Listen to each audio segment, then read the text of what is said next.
वसा जनसेवेचा. जिल्ह्यात 30 व 31 जुलै रोजी झालेल्या अतिवृष्टीमुळे बाधित झालेल्या जळगाव, जामोद आणि संग्रामपूर तालुक्यातील गावांची केंद्रीय आयुष व आरोग्य राज्यमंत्री प्रतापराव जाधव यांनी आज प्रत्यक्ष पाहणी केली.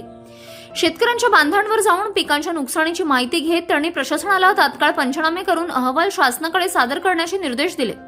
गेल्या 2 दिवसात झालेल्या मुसळधार पावसामुळे जिल्ह्यातील जनजीवन विस्कळीत झाले असून जळगाव, जामोद आणि संग्रामपूर तालुक्यांना सर्वाधिक फटका बसला आहे.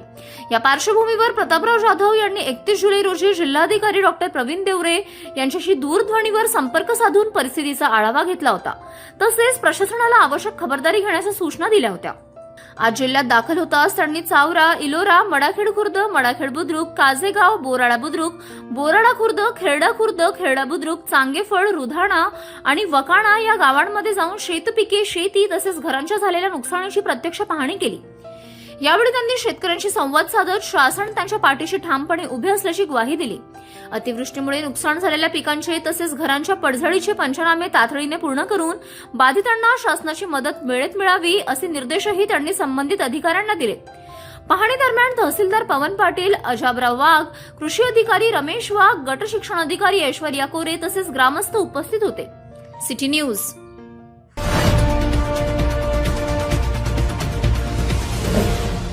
सिटी न्यूज वसा जनसेवेचा.